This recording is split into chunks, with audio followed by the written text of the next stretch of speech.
This is where the music matters. KEXP in Seattle, all over the world. Hope you're tuned in tonight wherever you may be at kexp.org.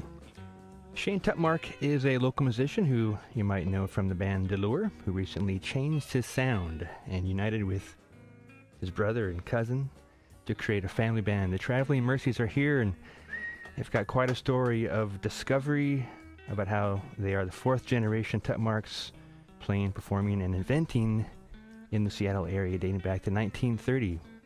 Hi, Shane. What's up, Greg? Hey, Mercies. Hey. Hey. Shane, who do you have here with you? I have my cousin Ryan, who plays bass with us. Hi, Ryan. And my brother Brandon. Hey. Excellent. Drums. Now, how did this whole thing start?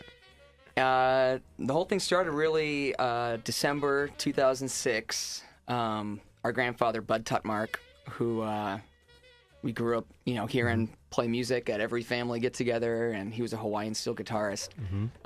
He passed away, and suddenly there just felt this, urgency to get the family together. It really made us closer, and we just started playing music together, and then really digging through our family history, and just kind of led us down this path. Yeah, now you've got your second record out now. That's right.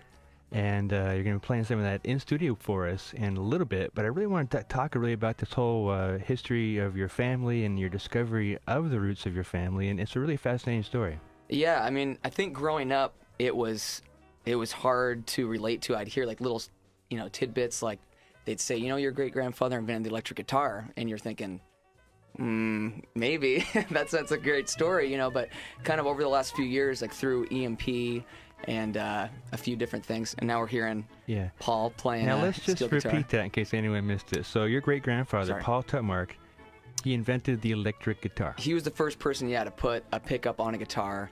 He went to get a patent for it, and because he was just trying to patent the pickup itself, they said it was too close to telephone technology.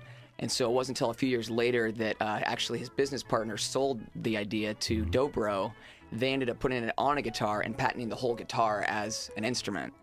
And they were able to get the patent and get the credit eventually. The rest is history. But the actual invention was from your great-grandfather, Paul Tutmarc. That's right. And this is all documented. We are going to post a link on the website right now, so go to kexp.org and see some links. We got one actually from historylink.org, which is a local Washington State history page, and it explains the whole story about Paul Tutmarc back in 1931. His company was called Audiovox. Yeah, and he continued making guitars. He actually did end up getting credit for being the first to electrify a bass and actually turn it horizontal against the traditional vertical, Even though most people credit Leo Fender in 51 with the Fender bass. And in fact, that's not entirely accurate. So posthumously, your father or great-grandfather is finally getting credit for that, at least the electric bass. Yeah, very cool. If you go to the EMP Museum, there's a whole little section. They have some of his guitars in there, pictures of him, engineering in his basement, and really, really cool. It's really fascinating. And he's also a musician, mostly kind of a theater vaudevillian musician at the beginning, right? Right, yeah. They called him the Silvertone Tenor. He was quite well known around town. And we're hearing him right now. And this is him playing steel guitar with his group, Paul Tutmarc and the Wranglers, now, from the mid-'40s. Talk about how you discovered this and discovered, the old recordings. Yeah, so all growing up, I'd hear the legends about our great-grandfather, but we never had any music to actually listen to. I would hear stories, and they all sounded sort of like out of a fairy tale almost, But we reconnected with Bonnie Guitar, who was his wife for a period of time in the 40s and 50s. And she later went on to, we'll talk more about her in a little bit, but we reconnected with her after Bud died and started kind of jamming with her out in Soap Lake. She invited us to play her sort of comeback show, her first show in 10 years. She played out in Soap Lake this last December, and there was this just super fan that was at the show, and he came up to us after the show, and he's like, hey, would you like to see my 78 collection? And we're like, yeah, as far as we know, there was like 178. We're like, sure, we have that same one. And he pulls out like 30 these beautiful multicolored 78s that, all had great Paul Tutmarc and the Wranglers songs. A lot of them Bonnie sang on. Some of them were, written by them. And here's one right now. Old Barn Dance, written by Bonnie Guitar. Come, let's have a hay time. Let's all have a gay time at the old barn dance tonight. You can bring your gal out. You can dance dance your heart out at the barn dance tonight. Neighbors come around and you can have a perfect time. You can do your favorite square dance, everything will turn out fine. Say we'll be glad to see you. Come on up and say how be you at the barn dance tonight.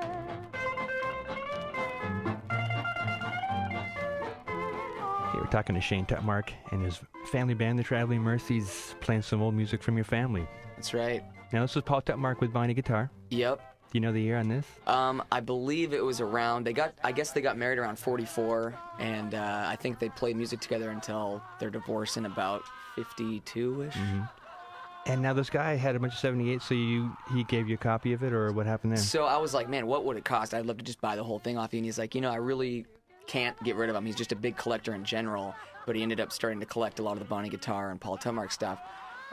So he was generous enough to make me a copy of everything onto a CD, even like pictures of every single record, so I actually can see what they looked like and see who wrote each song and that kind of stuff, who played on them. And yeah, very cool.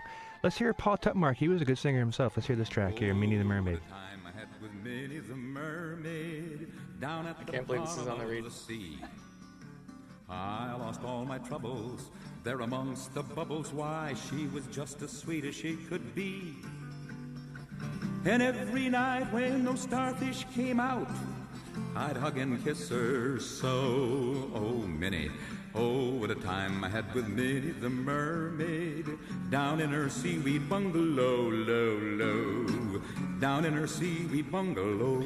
All right, Minnie the Mermaid, that's Paul Tutmarc. that was from a home recording, yeah, that we also, in the last year, really started digging into. There was a collection of he would, I guess, play the same little repertoire that he was always adding to every single day, and he'd record himself kind of as a practice, and so some of those tapes survived, and that's one of them right there. Now, when you discovered all this old music of your family, it kind of spurred you on to new creativity, is that right? Well, yeah, it was the first time I really felt connected to my family. I think, growing up doing music, I played music from basically the time I could talk. I was asking my mom to notate stuff for me on the piano, and I was always writing, but I never really felt like that connected with my family. I felt like, I'm like an alien in my family, and suddenly, through my grandfather's passing away, all of a sudden I just realized, wow, I'm in, the perfect family Yeah. for what I'm doing. And He did a version of Oh Lonesome Me. Here it is right here.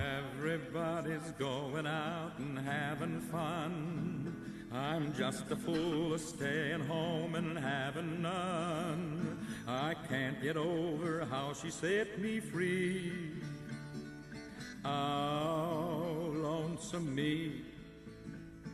Bad mistake I'm making about just hanging round. I know that I should have some fun and paint the town. just kick me in the shin. But a lovesick fool is blind and just can't see. Oh, All right, joined by Shane Tutmarc on the show. Thanks for coming in, Shane. Yeah, thanks for having us. Now, you heard this.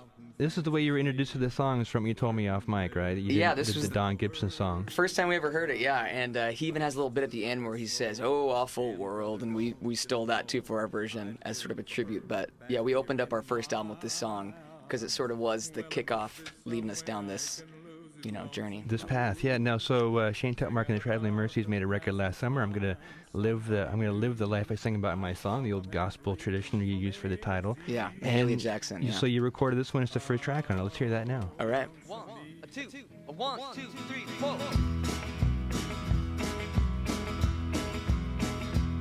Well, everybody's going out having fun. I'm just a fool staying home having none. Well, I can't get over how you set me free. Oh, lonesome me. Oh, awful world. There it is. All right, Shane Tutmarc's version of Oh Lonesome Me. Now, how did you come to record, and how did you come to become a band and start this whole thing as far as the Traveling Mercies go? Man, it came so fast. I don't even know how to. It was a whirlwind. We started playing for the first time in late December and had our record out, and you guys spinning it by June. So it was a pretty quick. And they had never played before. So it was rock school for sure. So, did the discovery of your family's music help form the band?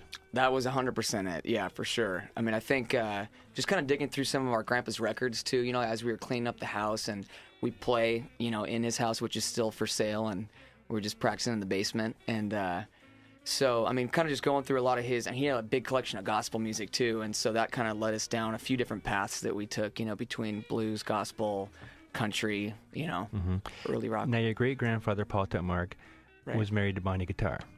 That is true. And Bonnie Guitar actually is a pretty big name in the Northwest as far as country music back in the 50s, and is in Soap Lake now, and still doing well from what I understand. She's cutting a new record right now, nice. yeah. Well, tell us about Bonnie Guitar. She, her first big hit, Dark Moon, came out in 1957, and that led her to Ed Sullivan, American Bandstand, touring with Everly Brothers, and Gene Vincent. Elvis apparently called her his favorite singer at some point, and there's numerous bootlegs of him playing Dark Moon at home and stuff, and I think we brought one in today, too. Well, let's hear Bonnie's version of Dark Moon, Yes. and then we'll back it up with Elvis's version. Here it is on KEXP. Dark moon, away up high up in the sky. Oh, tell me why you've lost your splendor.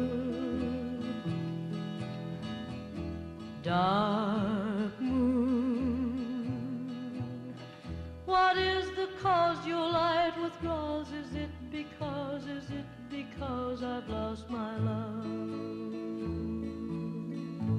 Dark Moon, take one. Dark moon, away up high up in the sky. Oh, tell me why you've lost your splendor. Dark moon, what is the cause your light withdraws? Is it because I've lost my love? All right, Elvis Presley. Woo! Doing Dark Moon, the Bonnie Guitar song off of a collection called Home Recordings that was kind of posthumously released after Elvis had died, right? Yeah, that's right. We actually found this great website that lists a lot of the records found at Graceland after he died, and out of the very few that they actually listed that were pop, you know, most of it was just gospel they listened to. They listed Bonnie Guitar. So if you go to Graceland, on his little shelf there's a Bonnie Guitar record in there somewhere. Now, in case people are just tuning in, this is Shane Tutmarc and his family band, the Traveling Mercies, talking about their personal journey to discover their family's music, and we're talking about your great-grandfather, Paul Tutmarc, and now Bonnie Guitar. Mm-hmm. So Bonnie Guitar's out in Soap Lake. That's and right. Obviously a terrific songwriter. Yeah, she did write a lot of songs as well, and she actually wrote a song just recently that we recorded on her new album. We're going to play in a little bit. Tell me about Bonnie's stories she has for you when you go visit her about hanging out with Elvis. I'm always trying to get the gossip out of her. Yeah, Gene Vincent and Johnny Cash. She doesn't like to. I mean, she doesn't. You know, she's not braggadocious at all. But I'm always trying to pull out the stories. And yeah, apparently she was good friends with Hal Blair and Don Robertson, who were like one of Elvis's favorite songwriting teams. And while she was a staff guitarist down in Malibu in the late 50s, early 60s, I think it must have been early 60s. She couldn't quite place it, but I think he was out doing movies or whatever, and invited her down to a few of his all-nighter parties. But she was such a hard-working girl, she turned him down both times or multiple times. Good for her. Yeah. Good decision. I'm like, Bonnie, come on, but you know. Living healthy out in Soap Lake. That's right. Well, let's hear another one of her songs. This is a song that she wrote that I think is just terrific. It's just got one of the great country lyrics, and it's also a song that inspired you to record it on your previous record. So let's hear both of those now. Here's Bonnie Guitar, Get Your Lie the Way You Want It. Straighten up your tie and comb your hair. Look as though you've spent your time alone.